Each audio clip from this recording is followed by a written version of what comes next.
Hey guys, and welcome to Smart Women Read Romance, a book review podcast where we fangirl over all things romance. I'm Jessen. And I'm Juliette. And today we'll be reviewing Dating-ish, the 6th book in Penny Reid's Knitting in the City series. But before we dive in, you know the deal. Let's go subscribe to our podcast on whatever podcast platform you listen on. And please rate and review us. Juliette and I love getting feedback from our listeners, so follow us on social media pages at SWReadRom. If you're looking for some extras, join our Patreon for access to some awesome swag, some free books, a look behind the scenes of our episodes, and exclusive content, including monthly videos featuring Q&As and some fun games. We're so thankful for all of our patrons for supporting the podcast. We really appreciate you guys. Alrighty. Okay, so butt fucking hot in Louisiana right now. It's ridiculous. It is insane. I tried to go outside and enjoy like the sunny weather and I was melting.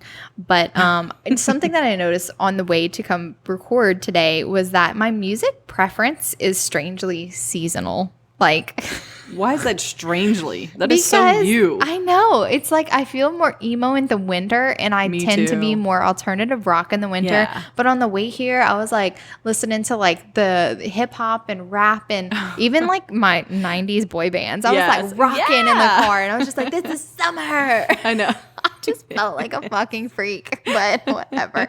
I don't know. It just that makes total sense. I'm the same way too. I'm definitely the same weird, way. huh? Yeah. I feel like other people, I know, I don't trust you because we're too alike. I know. So I feel like other people would be like, yeah, you're a weirdo. Yeah, you're such a weirdo. And it's not like and I'm just confirming, no, that's totally normal. Exactly, pretty much. But it's not like, I like all types of music except country. It's not like I hate country, but I will never willingly put it on. Like my parents love country. That's all they listen to. And I'm just like, I can take it or leave it. And I don't really like it, but that's pretty much the only thing. I love all kinds of other music, but it's definitely seasonal for me, which I find a little bit interesting. But anyway, talking more about books, I recently hit my Goodreads reading goal for this year already. Oh, that's so funny. And I only set my reading goal this year I remember you said it 100. Low. Yes. Because I was like, well, we're starting the podcast this year. Right. I don't know how much time I'll have for extra reading. And I hit 100 before. I think I read like 240 something last year. I can't remember. Have to go check. But so I upped it to 150 just in case. I mean, I'll keep upping it every time that I hit it. I mean, I hope I hit 150. But even though I'm a little bit slower, I'm still pleased with the amount of books that I've read. And I think a lot of it has to do with the book recommendations that I've been getting from our listeners. Yeah. I mean, it makes me like excited to try these new authors who I've never heard before. And I'm just like, must do it. I've definitely been reading way more. It's so funny because Kevin asked me last night because I told him I was, we went to the family for, like, I don't know, burgers or whatever. And I brought my Kindle with me. And my Kindle is a permanent attachment to me. I mean, but I try not to bring it to family occasions. Oh, I then, have it in my purse. And you weren't there to talk to, so it was like, okay. But so anyway, so every second I could get by myself, I was like somewhere with my Kindle. And then on the way home, I was still reading. And he's like, yeah, you're going to talk to me sometime today. No. You know, I was like, okay, if you're wondering, it's because I'm like at 90% now and I've got to I got past the 90%. I'm reading Penny Reid's because I was so inspired by this book. Right. I'm reading The Laws of Physics. Motion, space. And anyway, so I was like, I've just got to finish this. Well, I finished it and immediately got the next book and was like starting it. And he's like, well, did you finish it? I'm like, yeah, I'm on 20% in the next book. He's like, do you read for pleasure? Or is this just for the podcast? I'm like, baby, this is for pleasure. This is not for the podcast. Oh my gosh. Yeah. I can't help it, man. It's true. No. Yeah. I become this weirdo, only obsessed with books and social situations. But then I'm very aware. I'm like very self-aware that I'm ostracizing myself. And then I'm like, okay. But then do you care? I just I need it so bad. I'm like, I would much rather be reading than talking it's like to an people. Addict. I'm serious. Wait, the other day I was walking around. I think I was doing some laundry and I lost track of my Kindle. Yeah. Guys, you don't understand. My Kindle is always within sight of me. Like, it's in my line of vision all the time. Even if more than your phone. Even if that day I read nothing, my Kindle is still there. Still with you. It's a sickness. Yeah. But I couldn't find it. And I was like, Where is it? Panicking. I was like, oh my God. It was like in my bed, like under blankets and stuff. But I was literally like retracing my steps. Yeah. I looked in the pantry. I was like, is it in here? What did I do with it? I'm freaking out. So anyway, but summer is a great time to read more. Yes. Do you think you're going to read definitely more reading more? during the Yeah, summer? now that summer's coming, I've got so many I'm going to read. A lot for that you've wrecked, and actually even listeners have wrecked. Yeah, because like all the books that I've been reading for quick reviews, I'm like, you must read this one. Like, okay. And she's like, oh my God, another one to my list. But I love reading new authors that I've never read before. I don't know why that's so exciting to me, but I just get all like giddy about a brand new author. Like my favorite new author, I mean, there's a lot of new authors that I did, but like Talia Hibbert was one of the ones that I've just discovered, and I was like, Juliette, it's amazing. Oh my gosh, so good. Like, She's why so good. have I not been reading her for years? I know. Naima Simone had recommended her to me a while back, and I was like, okay. And I put her on my to-be read, but didn't go there. Yeah. I waited for you. And then when you did, I was like, I don't know. How did I? Oh, so no. Good. One of the listeners said you really should read Talia Hibbert. And she had like a freebie novella or something, or it was 99 cents or something. Yeah, I think that the first book in the Ravenswood series, I think maybe was on sale. Yeah, maybe that was it. I don't know. Something jarred me. And I was like, I don't know, but I own them all now. But she's so good. Oh, she's amazing. So good. It's amazing. All right, guys, we're going to start talking about dating-ish. Juliette's going to kick us off and tell us a little bit about the book. All right, guys. So Dating-ish is a single POV friends to lovers romance and one of my favorite examples of unrequited love done right. The story is told through our heroine, Marie's POV, as she unwittingly becomes a subject in an online dating reception study. She eventually befriends the brazenly straightforward and adorably awkward scientist, Matt Simmons. There's no doubt that the attraction is there, but Marie is in the market for a committed relationship, whereas Matt's been there, done that view on relationships firmly places them in the friend zone. Marie struggles with this boundary since their relationship seems to look a lot like dating-ish. Exactly. Perfectly titled. So I knew that we were going to eventually do a review on one of the books in the Knitting in the City series because we're huge Penny Reid fans. We're definitely going to at least review one book in every single series she has. Multiple books in the case of the Winston brothers, but I was pretty torn between Love Hacked and Dating-ish. And I don't know why those two really stand out to me. Maybe it's because Sandra and Marie are both such nerds. Like Sandra has an obsession with Star Wars, and Marie has this obsession with Harry Potter, which is so cute. It features a lot in the novel. And I love how just like so adorably cute all the characters are. I think that's my favorite word is adorably. But anyway, so I had a really hard time, but and I feel like both Sandra and Marie's book, their love interests, had this wonderful, vulnerable quality to them. Like both definitely. Alex and Matt both have this vulnerability to them that I find extremely appealing. So attractive. I love it. But we ultimately went with Dating-ish, and I'm so glad that we did because every time that I read this, it amazes me just how wonderfully funny, but also extremely heartwarming it is. It's just, I just can't get enough of this book. It's wonderful. I love it. Yes. It's one of my favorites. For me, meeting Abram in this book when they went to Marie's house Oh my God, it's Marie's brother. Yes. Made me want to read his series. Yes.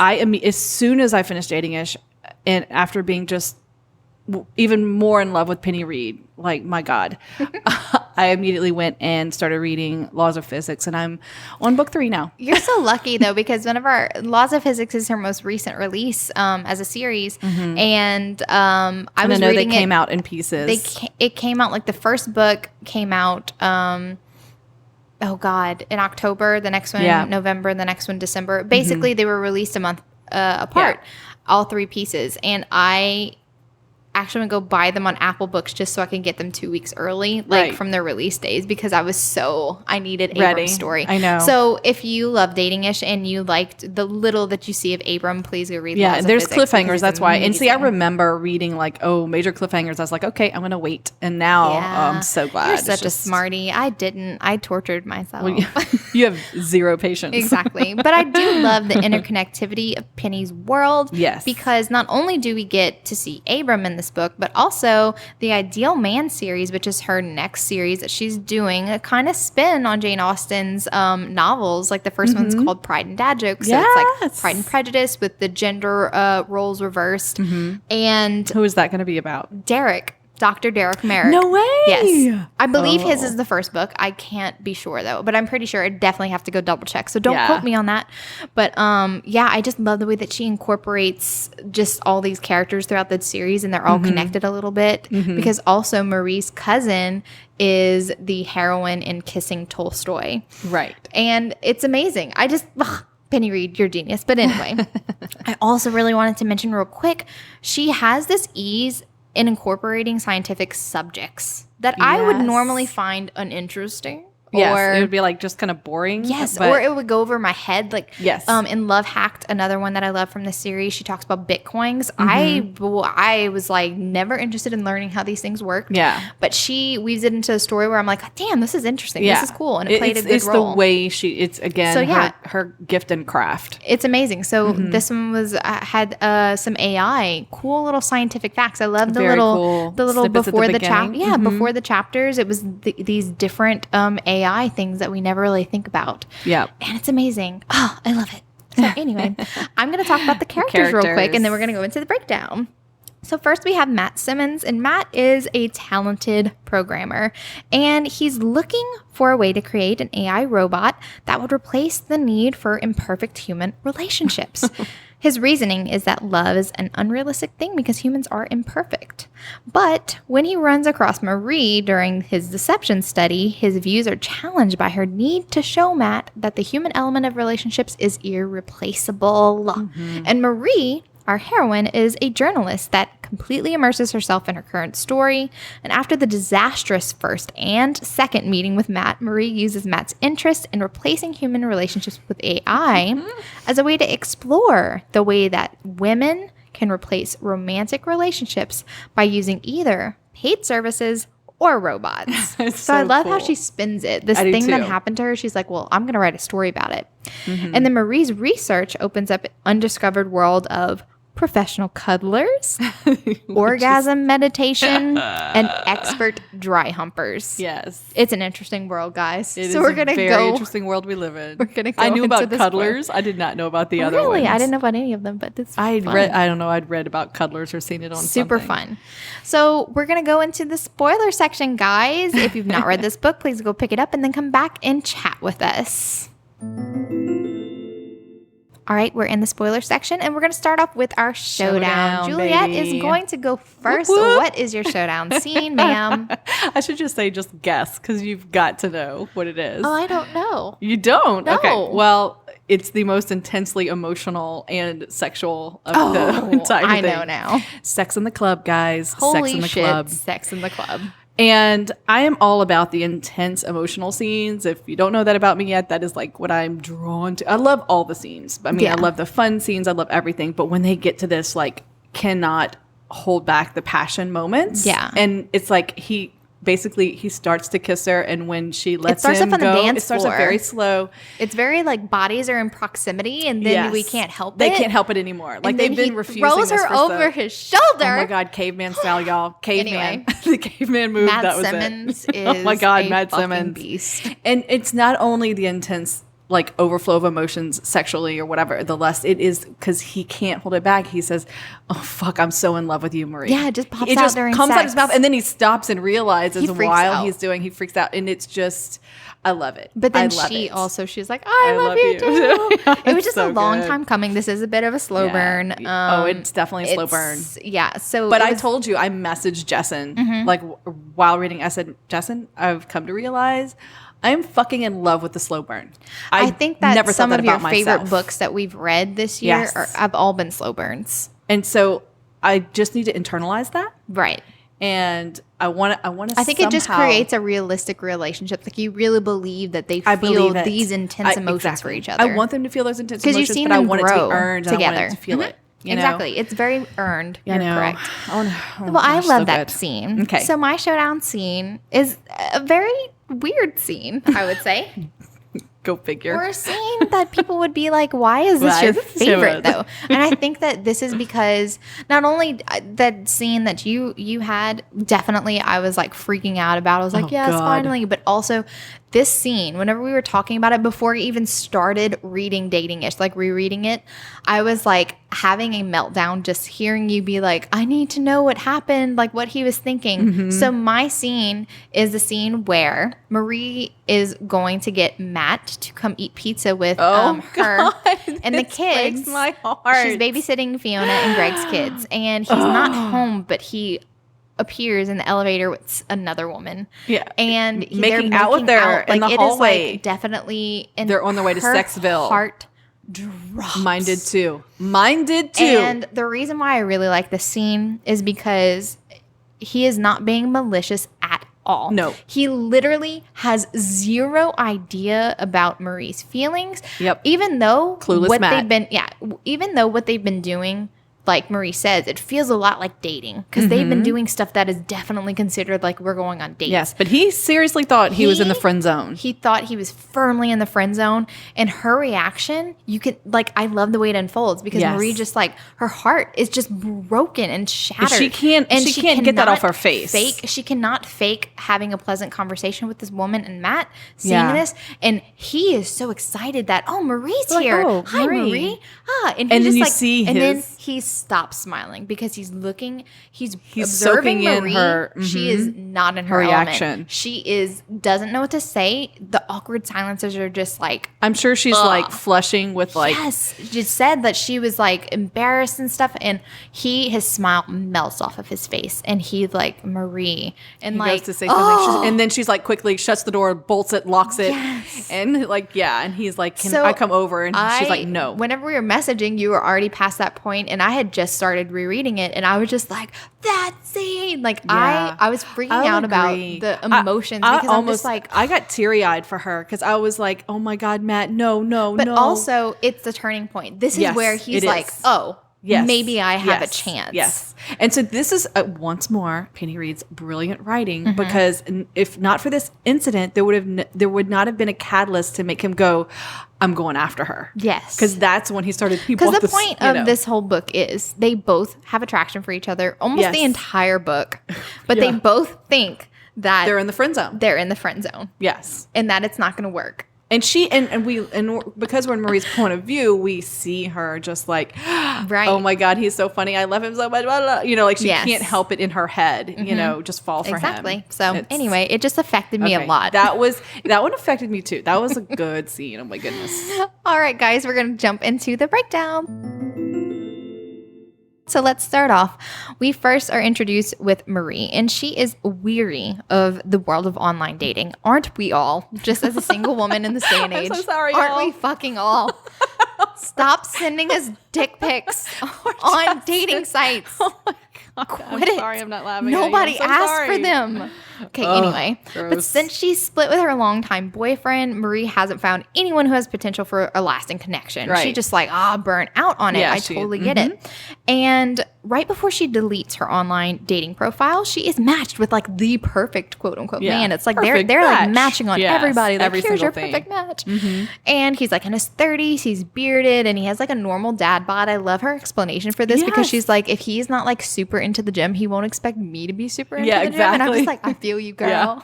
Yeah, I don't want one who's too bowed up because, you know. I don't want him to expect me to I also like have my that level pizza of and ice commented. cream Yeah. and and I'm Hell not a, fucking no. I'm not a gymmer. So she doesn't let this opportunity pass her up, and why would she? So they're going to meet at a cafe, and Marie does not want to be a person who just like sits on her phone and like while she waits. So she decides to go to the bookstore that's like across the street and grabs a random book, like because she's kind of wants to be there early. She part wants is to get so the good funny. table, guys. I feel like Oh my I would do God. this because I I'm love the book such she a grabs. but anyway. Yeah. She Oh. goes grab this book and she doesn't know what it is, and she just like this acting could totally like she's be reading you. it. This Yeah. could totally be you. And her date appears. And he looks nothing like the picture, but not in a bad way. I mean, Yeah. he's hot, but she just He's like, where's your younger. beard? And I love how it says, oh, sad face. And I was just because we love the beardy We love the boys. beards. The Winston brothers Yes. are all bearded men. Yes. We love them. Like the beard. And his eyes are the wrong color, and he obviously works out. And Yeah, so he she obviously was works just out, like, and he's younger. So, like, Yeah, he's in and his she 20s. was like- He's not in his 30s. yeah, and she was like, Derek, and he was like, yes, I am Derek. yes, I am Derek. It's just Spoiler alert, it's not Derek. Matt is so ridiculous in this scene. This should be, oh God, so funny. It's just great. So Can you funny. tell how this podcast is going to go today, guys? Can we can't just stop giggle and laughing. snicker all the way through? Get it together. Okay, I'm sorry. Okay. So what follows is more like an interview like conversation because Right. Matt is not very good at this type of situation. No shit. The person who Marie matched with, Derek, usually comes on this type of thing, what they're doing, because this is an experiment, guys.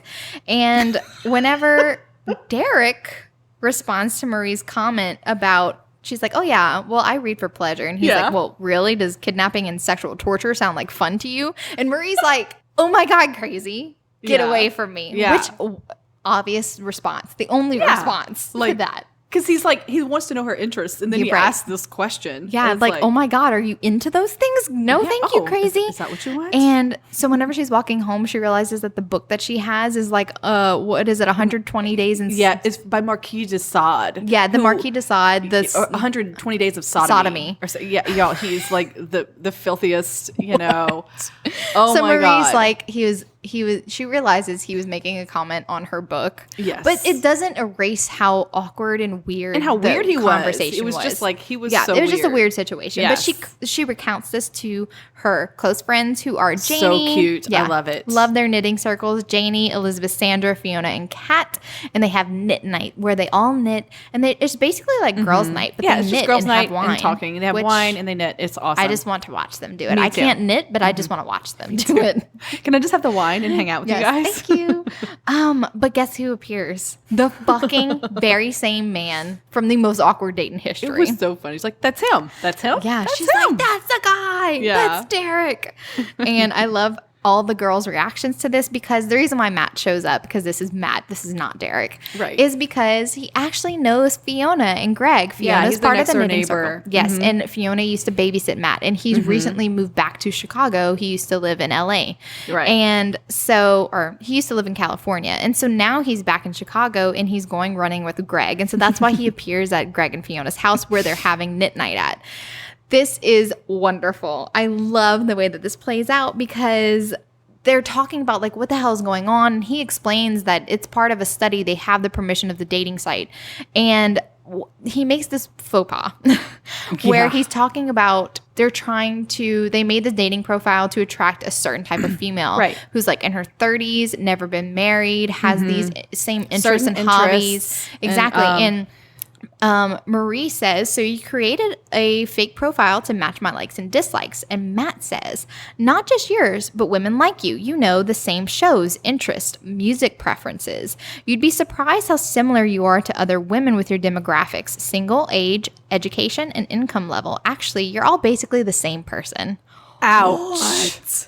Ouch. This really stings Marie. It stung me. I love that Janie stood up for her. Janie, first of all, Jamie's pregnant. Janie is She's not having a feisty. great pregnancy, Yeah. which I really love because not Yes. everybody has a great pregnancy. exactly. Janie is like fucking like- ready. Alex is holding her back, and I'm Yeah. just like, this is the funniest. It's the this best. Is the funniest. And then Matt's like, oh my God, what'd I say? Because he's Yes. so socially awkward. He is. No He clue doesn't what he's just said. understand that Yeah. you don't You tell. just insulted like, her. You're a blip on the radar because you're like everybody you're else. kinda and nothing. You're like special. everybody else. Oh Yeah. God. Oh, it's so bad. And it was bad. so painful. It was so painful for Marie. Her internal thoughts about this was excruciating.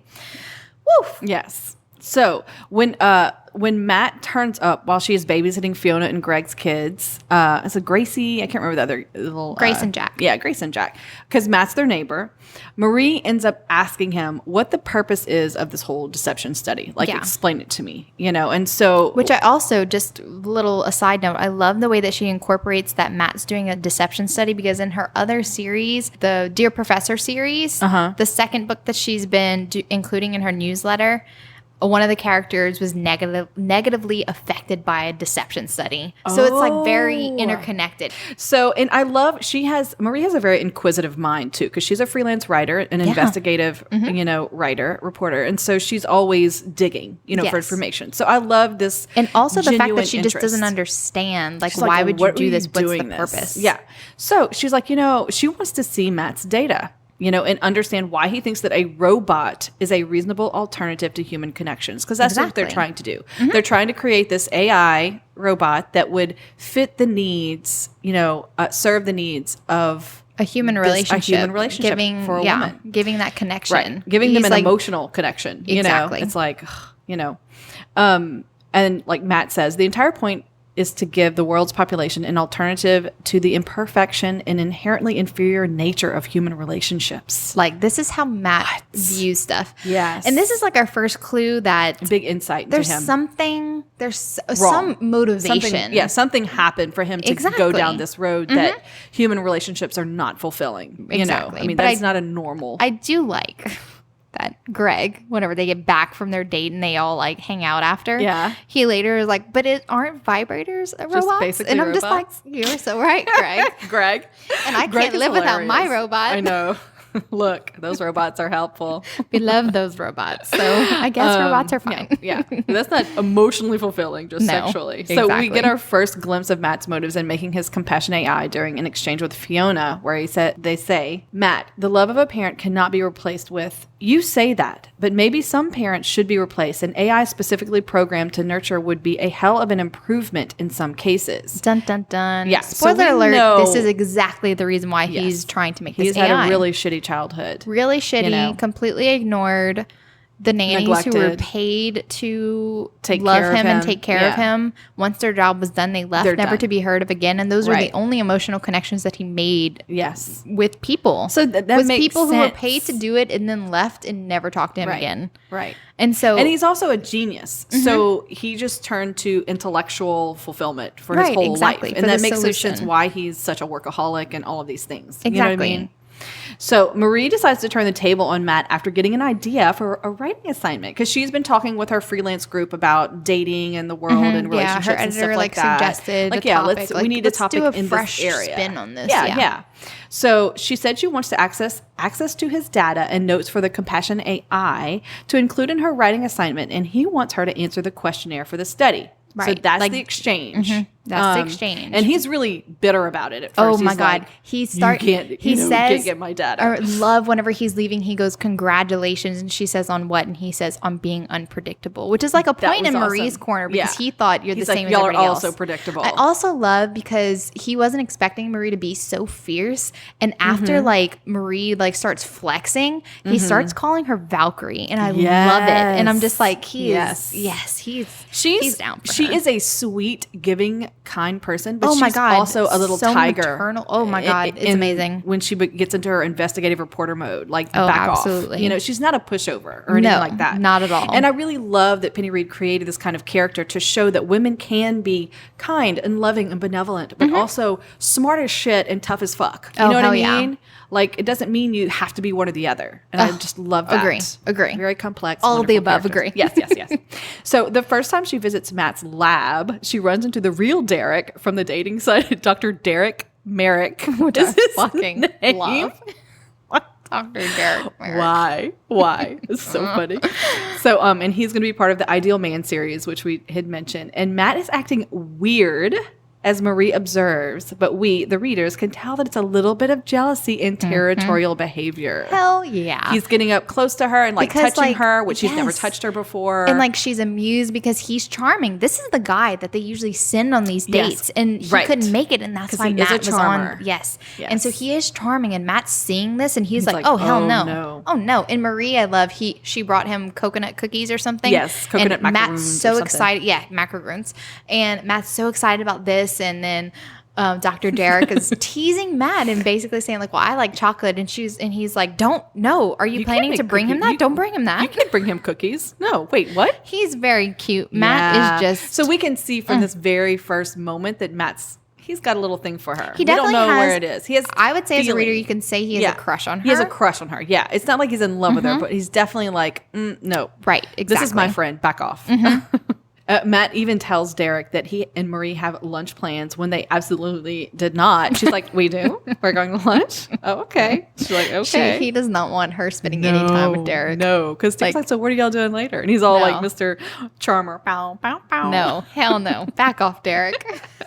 So when they're hanging out, Marie starts to see what an adorable man he is with his plethora of punny robot jokes. His robot jokes They're funny. crack me up. I love puns. I died. By the way, I love puns. It's so funny. And he has this like childlike curiosity and propensity to ask blunt questions. Like He's very seemingly open. random questions Yes. he'll just throw at her. Something that normal people in normal situations, you'd work up to this. He just like goes for it. He is completely open and honest from the get-go. And he just makes him so different. Curious. Like the only reason behind his questions is a huge curiosity. He wants to know. There's no like alternative moments. He's not trying to twist or manipulate or anything. He's curious. He wants to know. Which is why I love my little Matt. He's so adorable. Oh, yeah. So this leads to Matt tagging along with Marie to her cuddle session appointment. This was that's what she has later that almost day. my showdown scene. Yes, that would have been good too. It's amazing. There's so many scenes. In a series of humorous events, it's decided that Matt will be Marie's cuddle partner instead of them each cuddling with a professional. I love how that came to be. Me too. It was great. It was a great scene. So whenever Matt's getting ready, because they're going to be instructed, he also makes this joke. He's so funny. And he goes, my body is ready, Marie. Like for her to come cuddle with him. And it reminds me of this wonderful Harry Potter meme of Alan Rickman, like going like this, like whenever Nagini's about to attack him, which is a horrible scene. But he just like, Jessen has her arms open wide, by the way, because y'all can't see her. I'm just playing this. She's giving me imagery. Thank you. It's one of my favorite memes to use. So I just love the my body is ready. Just go look it up if you haven't seen it. Funny. So it's awkward at first, and then it's not. Like then they get into really some nuts. comfortable positions. Marie has to have her hand on his abs, and Yeah. Anyway, she's definitely feeling the attraction. And when she feels attraction for somebody, she calls them hormones. Whore. WHORE. And it is fantabulous. It is hilarious. It's so funny. So after the instructor points out that it's common to get aroused during cuddle sessions, Matt's easy smile disappears and he can't look at Marie. And all I want to know is, what do you think about this scene? What do you think he's thinking? I think that he's halfway aroused. I think that he has a simi. Yeah. Oh, absolutely. I think that he's like, oh, fuck. And like, I think it's clicking through his head, like, why am I suddenly having these feelings? It's like sudden confusion. Like, exactly. Yeah. Yeah. I think it just throws him off because he doesn't expect it. I think that he's definitely feeling attraction. They're having this wonderful banter, this adorable playfulness. They're like tickling each other. It's wonderful. Yes, the scene. Instant connection that these people have. And they're both pulling back because they're like, oh no, we can't. For reasons, but we will talk about those reasons later. Yeah. So whenever Matt, like the cuddle instructor encourages this, he encourages Matt to nuzzle Marie's neck, and he is delightedly surprised that he aroused Marie because Marie actually pulls away, and he's like, "Did I arouse you?" Jokingly, but she admits it, and she goes, "Honestly, yes, that's an erogenous zone." She's like, "That's," and he's like, "Really?" And he's like, "Maybe you should make a map of all your erogenous zones, for science." And for science. I think he wants a map of her erogenous zones. Exactly. He just wants it because he likes arousing Marie. That was an excuse. It wasn't for science. Yes. It was for sex. That's what it was. Okay, but anyway. Yeah, I know. It was so funny though. It's God. So cute. So after this, they really frequently hang out together because they actually work together sometimes. Like Marie will go spread out her storyboards to ask him to explain some of his data and stuff like that. They just work side by side now. Yeah. They're hanging out all the time, having dinner. Marie incorporates coconut, which is Matt's favorite, into a lot of dishes. Like it's just very coconut curry and all that. Oh my God, he's obsessed with coconut. Like this boy, I've never seen someone obsessed with coconut. And it's funny because coconut is usually something people don't like as opposed to are obsessed with. And I'm not that obsessed with coconut either, but I find it adorable. I know, it's cute. So Marie tells Matt that she would really like to be friends after she's finished with this series because she really enjoys spending time with Matt. And she just like, I just want to let you know that I'd love to be friends after this whole thing's done. And Matt is like, whoa, so I'm being friend zoned. And he says this out loud. Oh, he's like, oh, I get it. And he like, his face drops. He kind of backs up a little bit and is like, I'm being friend zoned. But Marie's confused because he has explicitly stated he does not want a long-term committed relationship. Right. So she was just saying, she was like, I'd like hanging out with you. Yeah. Because this is the thing. If Matt had not said that he does not want a long-term committed relationship, she would have never friend zoned him. And she even tries to bring it up like, no, it's not considered friend zoning if you told me you don't want a relationship. Like you've already friend zoned me. Yeah. What? I know. Oh God. So, but and this is the totally point. With her in her head. I'm like, wait a second. He was the one who friend zoned first. But in Matt's eyes, this is the first time he's like, I think that he expected maybe something could happen with Marie. I think he thought this was this day, where this happened, it felt like a date. It you did. know what I mean? And I feel like Marie was already changing his mind and maybe I can make a relationship work. And we'll talk about it later, but there's reasons why, very good reasons, because we talked about this in our pet peeves episode that I don't like whenever it's like a guy who swears off love forever. But this, he really did have good reasons to not want to explore another relationship. And he's had a previous relationship and it didn't work out. And he's like, okay. He's had multiple. Yeah. And it's just like, it's a lot. But anyway, I just feel like this was an unfortunate scene that happened because if she would not have made this comment, maybe have said that, it things would have happened quickly. Faster. Yeah. But I like how it ended. Yeah. It's just it's just interesting to think about if she had not said something about this, it might have progressed naturally. And the thing is with Marie, this is something I would do. She was so bubbling with her feelings for him and they're coming toward the she's like, I don't want this to end. Of their hangout sessions. I want them. Yeah, I want. There's no longer going to be a reason for her to hang out with him anymore. Right. But she wants she wants to continue to hang out with him. So her motivations are to keep Matt in her life close. Right. Exactly. So then we have some interesting conversations. Matt asked Marie her opinion on women who wear low-cut shirts, and he's like, are we supposed to be able to look at them? Yeah. Can we not look at them? So Are Marie they on explains display? the very he's like, complicated situation. It's so funny. She's like, well, if she's with a date, don't look at them. They're not for you. They're for him. But if she is not with a date, if she's alone, then yes, you're free to look and enjoy. Like if she's gonna wear a low cut blouse, yes, because he calls them blouses. Yes, and then he's so funny. She wants you to look. He's so funny with his language. It's great. But that's an example of some of his very just quirky. I'm curious. Yeah. Can I stare at boobs when they and he never says boobs either. He says breasts and stuff, and she always laughs at him. Marie also says that looking nice for another person is attractive, and the male equivalent of lingerie is a well-cut suit. And he's like, really? He couldn't even believe it. He's and like, I agree. Honey bun. What? A tailored for you expensive suit on a man is just kryptonite. Men in suit and ties. I don't know. I find it extremely sexy. And I'm talking about like a fitted one, like one that's like made for you to wear it, not just one you buy off the rack. And she explains all that later. But anyway.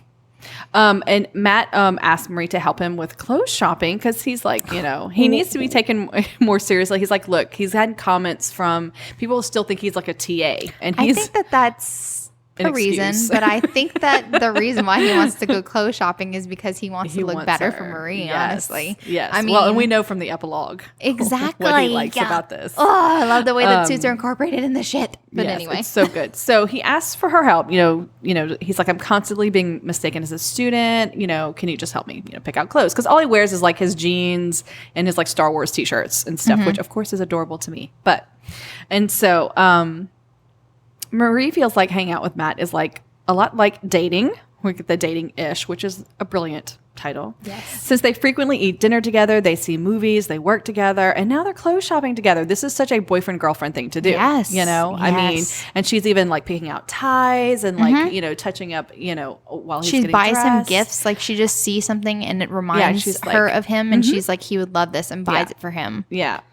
So her feelings are definitely getting really tangled because she's falling for him. There's no absolutely, doubt. 100%. She's like, I really want to be with him. Yeah. And so, this was the thing. She buys a book on cuddling Cuddle for Sutra? experts. Cuddle Sutra. So while they're researching the positions, she practices the positions with Matt. Yeah. Of course. She has some motivations though too, because she's just like, I know what happened the last time that we cuddled. Yeah, we got and really maybe intimate if really I get us fast. back in this position, maybe he'll make a might move. try something. Maybe. Yeah. But he doesn't. Wah. Okay. So we're like, okay, all right. Wah. But we do get some good conversation between these two. Right. So they open up more and get to know each other more. And she talks about her ex, David. Who's a douche canoe who invites her to his wedding and keeps Who calling does that? her. Who does that? He keeps calling her and not leaving messages because I feel like he wants to just rub this He in wants to her rub face. it in her face. Oh, are you coming to my engagement party? Oh, God, it's awful. I'm just so like, annoying. dude, you are a dick. I just But think I that's love so how the Matt reciprocates and weird. he Yes. talks And he about tells his her, past yes, relationships. and he's been married before. He has been married, but the thing is, to be very clear, and he does say, like, we were never in love. Yeah, they were friends that just they were never in the same field of study. They were both scientists, and he They was had like, interests one day similar. I realized I hadn't seen her for 3 months. Yeah. Like They barely had sex, so when they did, it was never. boring. Yeah, you know, he was like, yeah, it's fine. I don't was, like it. you So know. that was his experience with marriage. He got married young, and it was Yes, more just kind very of like young. a, hey, we have similar interests. You'll Let's want to get get married. married. It wasn't a love match or anything. No, not at all. So they divorced, but they divorced amicably. Like he is genuinely friends with her. Absolutely. And he introduced her to her current husband. It's like, I loved it. I found somebody you might like. Fuck, that was great. So Matt's crazy dating experiences after his ex-wife, which led him to believe that relationships. So let's talk about Okay, so let's. that. Okay, That was a Okay, reminder. I'm sorry. Okay, so Matt, after that, he loves sex, and he even talks about was that. like, And she he was wasn't like, very adventurous in bed. Right, so once I wanted got to divorced, find someone, or and see what that's like. he was Y'all, down. He found some psychos He out did. in Why did Matt find these? psychos.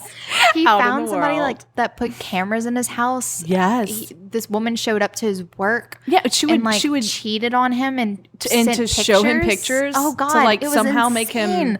So she this was is crazy, the reason why crazy. Matt was like, this isn't worth it. And also, Yeah. he also dated a woman who only wanted to Instagram pictures, and he Oh, created a program yes. that would automatically respond to her text so he accordingly. wouldn't have to talk to her. Oh my 'cause God, it was just brilliant. ridiculous. But anyway, this is the reason why. He was like, I don't feel like that genuine connection is going to happen for me. Yeah. Mostly because like, I gave of it the a way that I shot. work. Yeah, Yeah. I tried, but I'm always going to be in love with my work. It is my Yes. first love, and I can't give that to somebody else. So this is the reason why, and I feel like it's a good reason because too. whenever that's his personality. Yes. Most definitely. And he is that kind. I mean, this genius who has this ability and just is But the immersed thing in is, his work. even a person as smart as Matt can definitely fall in love. Absolutely. And whenever they do find that one, they're going to make time. Just like he Yes. makes time You're for going Marie. to- yes. He makes time for Marie, guys. He spends a ton of time with Marie.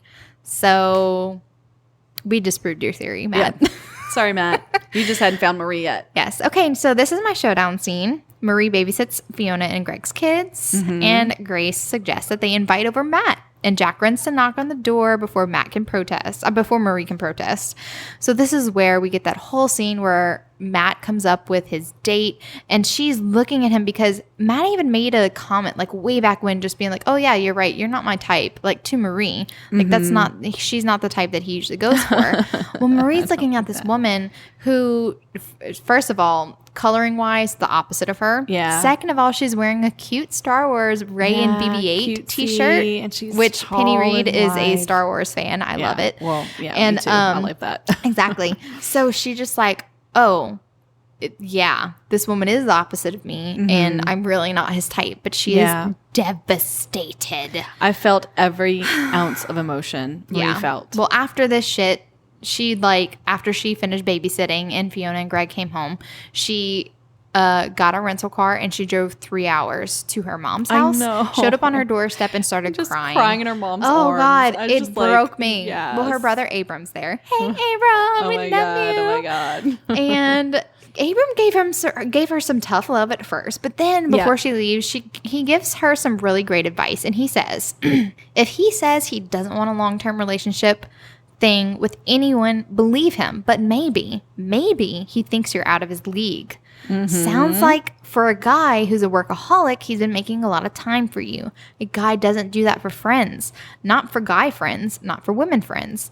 Not that much time, not for one person. So maybe he does think about you like that a lot, but he thinks he's not worthy of you. Yes. Abram, you are such a fucking smarty pants. Because we've seen Matt say things earlier on like, you deserve the best, Marie. Yes. Don't ever settle for and just like anything, you're less than what you deserve. And stuff like that. Just talking like, Marie you're up. too He giving. thinks the world of Marie. And he's very open and honest about it, you know? And so when Abram said this, I'm like, yes, is he has his issues. He has his issues thinking that he's unworthy. Right. It's very much tied up into how he was raised. And the thing is, at the end of the book, Matt does learn that he has to work on those issues. He does recognize them later. Right. He needs to believe in himself and believe that he's worthy of somebody else's love in order to truly love somebody back. Right. So, agreed. Yeah. Marie decides after her visit with her family that she needs to quash her feelings for Matt and not spend as much time with him. She's just like, it's killing me. And I'm just like, you're right. Yeah, she's falling in love with him, and he's obviously around him. not interested. He's bringing girls home. So. And she also says, I've learned my lesson. I was way too open with him. And she was. They told each other she was everything. Just giving herself. Any question he asked, she was just like, I'm open. I'm going to be honest, and I'm going to give you every part of my life. Like, he knew so much about her. And she was like, I can't give that to a person who's not willing to give me that back and not interested in me the same way. Right. Totally 100% agree with Marie wanting to cut him out now. Absolutely. I was like, yeah, you should. I felt it. That's exactly how I'd react. So after this, Matt invites her for coffee. Okay. This is the first time she doesn't want to go. Okay. This is the first time. Now, when that happened, he had texted her and said, hey, can I come over and talk? And she said no. Okay. Oh, she's been like absolutely avoiding him. But he's being persistent. Yes. And so he invites her for coffee at their same place where they met or whatever. And she finally is like, fine, she goes. He apologizes for not introducing her to the girl he had over because she's his friend. Now, I think that the scene, there was a lot of underlined. There's a lot underlying because I think that his point was that he's apologized because he felt like Marie, like, you're an important person in my life and you should never feel like the person like that's on the outs. Exactly. He's like, you're the most important friend I have. Exactly. And all Marie's hearing is friend. Matt is really saying you're more important than her. Exactly. But he just doesn't. He doesn't say it well. Across Matt. He doesn't say it well. Matt. Poor Matt.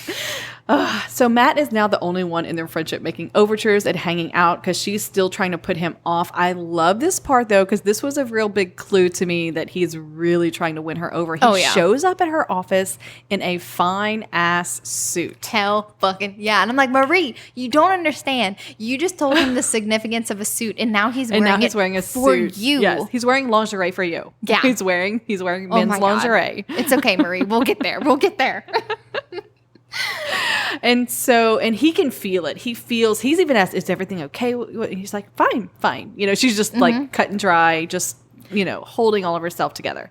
Well, he asks Marie if she will go to dinner with his ex and her new husband when they're in town next weekend. Because he's like, I really don't know the town as well as you do. Can you help me show them around? Yeah, you're a native of Chicago. Please. And so, of course, the nice person that Marie is, she's like yes. She still wants to be his friend. Right. But just not as friendly as they have been. Right. She's like, I need to back off if I'm going to let these feelings die for him, Exactly. So he also shows up unannounced when she flies to New York for her dry humping session. Not only does he show up, he shows up with a ticket and he's going with her. He just appears at the airport.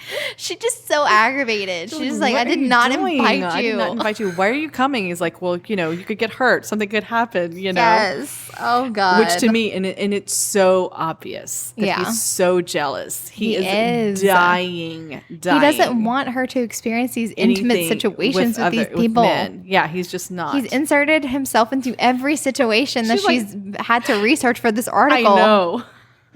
Oh, Matt. So they end up getting there, and the dry humper guy Poor thing, dry Robert. humper guy, whatever his name is. He has the flu. He has the flu, and he was so out of it. He didn't tell her to reschedule, and she has flown all this way. Well, then of Her course, reaction is great. Marie is just like, "Oh my gosh, is there anybody to take care of you? Wait, let me, We can't leave him. Let's take care of Let's take him." care of him. We need to get him some. Matt, go get some soup. She at the scrubs drugstore. his apartment from top to bottom. Yes, she's like cleaning. She is getting an him all, amazing person. Oh my god, she's so sweet. Ah. So after all this, so she does not end up doing the dry humping. Obviously, she ends up interviewing one of his clients, which is great. So, yes. A lot of insight, but it also gives a lot of insight into herself as well, because the client is using the dry humping sessions as a way to cope with something that happened with her. Right. And the sessions have become a crutch for her. Right. And she doesn't feel like she needs to change her situation. It's not like, oh, this is She like a doesn't need remedy. to go back. She doesn't need to go out into relationships. It's not fixing her. It's just she's comfortable. She's so she becoming doesn't want to dependent move. on it. Exactly. Right. And Marie's like, holy shit, that's me and Matt. Yes. I'm dependent on his friendship. So now she's thinking I really have to cut him out a lot. Like a lot. Yeah, exactly. So Matt goes back to her hotel room, and Marie is feeling heartsick because he's so close, and she wants him so bad. It's almost like tears are in her eyes. Yeah, they're like laying in the bed together because he wants to hang out with her. And he's being so boyfriendly. He's touching her, like not touching her, this but like is the thing. She's so heartsick at something that she can't have that she's really not seeing that he's trying to make a pass at her. Oh my God, yes, he is. But she's thinking of it in the way that, yeah, I can see that Matt, he just wants to sleep with me because he's sexually attracted to me. Yes, and not that he says this or anything, but he does give her like a once over and stuff like that. It was like a once over. Yeah, and maybe I think she caught him looking at her boobs. Yeah, and she just like, I get it. Yeah, okay. He has some lusty feelings for me, but he doesn't want a relationship with me. But he doesn't want a relationship. I'm in the friend zone. And it's so devastating because she's so in love with him. I know. So this was rough. So she basically tells him, we need to go to sleep. Like, basically go to your room. Yeah, like get out. I'll see you tomorrow. Bye. I know. So she turns off her phone because she's done. She turns off her phone because she doesn't want to talk to him. She doesn't want to talk to anybody. She's just devastated, guys. And so the next morning, they rush back to Chicago, where both Fiona and Janie have gone into labor. Yeah, she didn't get all the texts. She's missed like a gazillion texts from everybody, which is hilarious because it's like a group text. Yeah. It's so funny. Great. The group text is hilarious. Fun. So Quinn is freaking out because Janie, they've she's got her back there. Labor. She's having a difficult labor. She's struggling. It's taking a while. And he is worried about her. And so Elizabeth is like, get the fuck back here. You've got to console him. Because apparently Marie's the only one who can console Quinn. Yes. And I love how even Matt was like, why do you have to console Quinn? Because Marie's fucking good at it, okay? Yes, because she's a really good kind person. Like, he doesn't really get it. So then Matt holds her hand, even like in the car whenever they land. Like he just like wants to be near her. Oh God, it's so obvious. And when Dan shows up, this is so funny. Dan, the fucking security man. I love Dan. The security man who's all tatted up and fine as hell and everything. Baby. He gets like. You can tell there's a familiarity between Dan and Marie. Matt doesn't know who this dude is. And Matt's definitely super friendly. Being territorial. Oh yeah. Now that he like swoops down and plants a kiss on her lips. He fucking kisses her. Like, and she is like, what just fuck? Happened? And he's like, I'll be here for you, and kisses her or something along that. He's staying in Fiona's room. Fiona had her third baby. This is her third round, so she did fine. Yeah, she's like knitting in bed. Hey! Yeah, she's like, hi guys. And so Marie has to go in Janie's section. Yeah, so he's basically letting Dan know because he saw Dan go to take her arm, and so he pulls her back, gives her that kiss. Is like, and Dan notices, which is what I love. He's like, Dan's like, he's getting territorial on you. Oh, fuck yeah. Okay, so after they leave the hospital, Marie finally tells Matt that they've been using each other as their crutch. She's thinking back to that whole interview she had, right? And it's time to spend less time together. No, and Matt, what's so devastating is that it's like Matt's like, okay, but he's just like so painful. It's so painful. He doesn't ask why, and I feel like mostly it's because he knows that scene in the hallway affected her a lot, and he has a lot of ground to make up. Yeah, and I think that he still knows that he has he knows a chance. she's misunderstanding Yes. everything and what She's he not feels. she's But not he getting doesn't- what's happening. Yeah, but he doesn't know how to go about saying that. No. What if she doesn't feel this way for me? Like what? So he's having his own probably insecurity issues. Right. So he's still, but he still asks her. He wants her to go with them with a dinner with Carrie and Marcus, his ex and her husband. Exactly. So she does go because she's a nice person. Yes, because Marie, of course, can't say no. They have a lovely dinner where Marie gets a little loose from the alcohol. Yeah. She even plays footsie with Matt. I really love this scene. And this all happened whenever Carrie and Marcus had gone to the bathroom or whatever. And then Marcus and Carrie are like, we want to go dancing. And so Marie's like, yeah, I know a club we can get in. She gets in. She uses some Quinn connections. This Quinn's because club. Quinn owns a bunch of things. And Outlandish or whatever it's called. what? I can't remember. Quinn, Anyway. Quinn is the owner of all The things. man. And I want to reread that book now. oh, it's a good one too. So they get into like the VIP section, and then Carrie and Matt go to get some water, and Marcus and Marie are left alone. And Marcus talks about how, like, he kind of puts into perspective. Yeah. The reason why they didn't work is because they weren't into each other. Right. Like, she still has the same job that she had whenever she and Matt were married. And we see each other every All the fucking time. night. And It's we like- fuck like rabbits. Yeah, it's like we have Like- a great sex And life. then another insight, So it's like, which I fucking love, the saying Marcus says, both of them are too similar in bed. They both want control, and it does not work for them. And he was like, I don't fucking care. That's a turn on. And he was like, and so Marie's just like, oh, damn. I know, So now she's thinking of Matt dominant as in dominant bed. in bed. Oh my Fuck God. yes. Yes. So yes. basically, yeah, that's why it didn't work. They weren't in love. They could have Right. made time, but they didn't want to. Right. They weren't in That's love. They why- were friends. Yes, It was because like Marie's conveniently kind of married. operating on the assumption that maybe Matt still has some feelings for Carrie, but Right. I mean, Then, it's it's quashed very after obvious. this after Yeah. this dinner that that's not the case at all. So whenever Matt gets back, he's like, well, let's go dance. And so they go down there, they're dancing, and then it turned into like this closer dancing, and it turns Oh, I into love this. their dancing to Careless Whisper. Oh my God. I was like, oh my Me God, I too. love this song. But hey, did you hear the George Michael one? What you mean? Yeah. Version? Yes. I hear the Seether one because Oh. I guess my generation, he did a cover Oh, of it, and that yes. was the first time I ever heard it. And so I'm hearing the Seether Oh yeah. version. When you asked me, I was like, "What do you mean?" I forgot there is a Seether version, and I've heard that one, and I love the love it. Seether- I Seether freaking love version. remakes. Like I love like Sierra's remake of Painted Black. Oh my you God, know? beautiful. Like, I love. I it also when they do love that. But- Florence and the Machine's cover of Stand By Me. It's beautiful. Oh, But God. anyway, Okay. Sidebar. off on a Music. tangent. Sorry. So they kiss on the dance floor. It's hot. Oh, God. Marie is going for it. She's a Yeah, little bit loose she's by gone alcohol. now. Mhm. And then Matt's just like bringing her back and then throwing her over his shoulder. He forgets the key Caveman code Matt. to get back into the Because VIP he's so room. flustered. He's like, He's "What is so the fucking flustered. code?" And she's laughing. And they fucking do the dirty in the VIP room. Sex I'm in the like, club. holy shit, Marie. I never expected her to be like down with like some neither. semi-public sex because What? technically they're not in view of anything. But Yeah. Carrie and Marcus also have this code. They could come walk in busting at up in there, any time. and there's and a waitress. I mean, Oh you my never God. know. You never know who's coming in. But here. I'm sorry, this was so hot. It was This fucking so hot, fucking and hot. Matt is a dirty talker, and I was Oh like, I was biting my my lip. I was like, God, this is why this is my showdown scene It's too. I fine. forgot to mention that he's a dirty talker, holy and that is shit, fucking he's so hot. dirty. I love it. I love it I so love much. it. Oh my God. I'm sorry, I want to guys. reread this book right now. I'm dying. I'm like in flames. It's so good, Matt.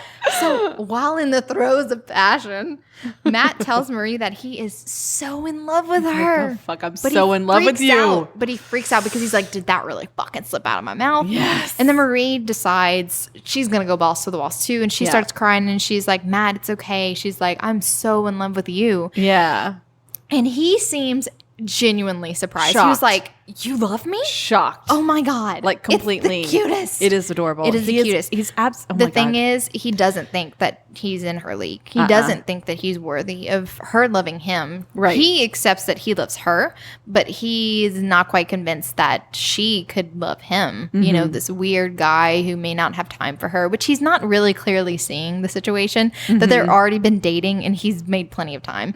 So anyway, they decide to ditch Carrie and Marcus and they're like, peace out. We're going back He's to like, Marie's yeah. house. By the way, And Marie's just like, I want to make love in every room. I know. And he's like, we will. Oh yeah, but I love that also, before they get to that, he's like, before that, I want assurances, yes. vows. It's so funny. He's like, he wants this to know is not a one-time thing. Yeah, this is real. Like, this is commitment. Oh God, so good. And they end up by having a much-needed conversation because Juliette, after whenever we were talking, and before she got toward the end of this book, she was like, I really need them. I need to know what he was thinking whenever he was on a date with that girl. I need to know all this stuff. I need to know that he definitely was not with her. Like, I really thought, because he calls her 30 minutes later and obviously wants to talk to her. So I'm like, okay, he didn't just have sex in 30 minutes and kick that chick out. But so they talk about, like, Matt wants to know, when exactly did you fall for me? Yeah. And the thing is, like, whenever they're talking about this whole thing, it's basically they're clearing up the misunderstandings, but he's also just shocked. He's like, I can't believe it, but you friend zoned me. And she was like, what are you talking about? Why would I think that anything would happen? You told me you don't want a committed relationship. And that's what I want. And I told you adamantly, that's what I want. I'm not she, like, is like, look at it from my perspective. They have a really great, I mean, it's a very long conversation. Yes. A lot of stuff that needed to be said. It was everything that I wanted to happen. Me but they too. do get everything cleared up. They do get everything cleared up. And Matt's finally getting convinced that Marie does feel the same exact way. And Marie does say, you need to work on yourself. Like, you need therapy for what happened to you. Yes. You need to know that you are worthy of love. Yes. And he does. He makes that commitment to her. He's like, yeah, I want to fix myself because I want to make sure that I'm the best possible person that I can be for you. So I just really, really, really enjoyed that. Very mature and wonderful. It was awesome. And so then we get this beautiful epilogue in Matt's point of view. I love epilogues in the opposite point of view if it's a single POV. I love it too. And so they're doing one of his favorite things now, which is clothes shopping, by the way, guys. So then we learn why he loves it so much, because she's constantly touching him to help him with the clothes and stuff, and he just loves this like attention from her. Yes. And it's just the cutest thing ever. And he's thinking about the ring that he's been carrying in his pocket for 7 months. Which I love that he bought the ring the weekend after the whole Carrie and Marcus incident happened. He's been holding on to it ever since. He's like just ready for the right moment. Marriage. Yes. A week after they confessed their love. And I told you way back when we did our mini-sode on book boyfriends and we talked about what makes the best book boyfriend. For me, it's when the man is all in. It's like once he makes the decision, she is mine. This is it. This is I just love that about him. Yeah, I like that once they're committed, there's no more obstacle anymore. Exactly. So so they get back after their shopping trip, and Marie wants to tie Matt up when they get home, which is funny because they talk about the fancy rope. They talk about the fancy rope. Marie knitted some ties, and he was like, "It's rope," and she's like, "No, it's silk." And he's like, "It's fancy rope." He's so cute. So he lets her tie him up, and of course he's naked. All right. She then brings out a pair of cufflinks. It has this 2 little like engraved lines, wavy lines, and she says, "This is sign and cosign. This is you and me." This is a callback to another scene that happened. Another we scene didn't talk about it, but it's definitely it has meaning for them. Yes, and she proposes to Matt, and he gets so and Matt's like, "No," angry. He's like, "No." No, what are you doing? And she's like, "Oh, I'm sorry. This is a bad idea. I'm so sorry. I'll untie you." And he's like, "God damn it." He's like, "Go give me my pants. Go give me my pants, Marie." So she gets her pants and throws it over his crotch like to hide it. He's like, "Untie me now." Like, yeah. And then so she's like, I know, maybe it's not the right time. I was just thought maybe. And then he brings out the ring, and then she just balls crying. He's like, "No, will you marry me?" He's like, I've been carrying this away for the perfect moment, and you just ruined it. But it was perfect. So it was adorable. It was I like imperfect proposals. Yes. Thank you very much. I much prefer Jessen, this. You like imperfection, period. Yeah, because it's reality. Sometimes this shit happens. Yes. Sometimes it doesn't go all to plan. That's why you like Janie's pregnancy that wasn't perfect. Look, but I love it too. I think it's so good. Some proposal speeches in novels are great, but some are just a little cheesy. And so I think this scene I much prefer because I'm just like, this is real. This feels real to me. And I just like it. So anyway. So it was the perfect ending. It was the perfect ending. Awesome. I love it. Yes. Well, that was all for our breakdown. I cannot wait until the Ideal Man series because I really want to see what Dr. Derek Merrick. And he's a single dad. He has a daughter. And so I'm very interested. This is like going to be single dads. Oh, yeah. It's going to be super fun. As you know, we love Penny Reid, and we'll continue our fangirlship for a while. Oh, yeah. We're definitely going to continue with the Penny Reid reviews. I mean, Billy and Claire's coming day. soon. Oh, yeah. Billy and Claire, you're definitely probably a 2-part.